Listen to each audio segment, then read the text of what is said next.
Yun na nga guys, kamusta? Isang pinagpalang Martes sa inyong lahat.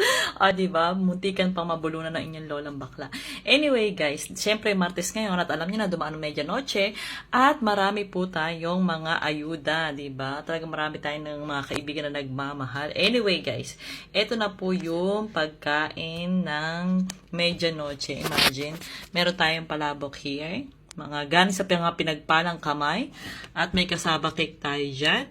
Meron tayong sapin-sapin. Meron po tayong pizza. At meron tayong, syempre to, pizza tsaka itong manok. In-order na natin yan guys, no? Para may ka-partner si Palabo. Kasi puro matatamis ang kasama niya. At meron tayong itong fruit salad, diba? At yun na nga guys, diba? Samahan nyo na naman ako kumain. Since Martes na naman ngayon. At alam nyo na ang daily routine ng lola niya pag Martes. Kain-kain.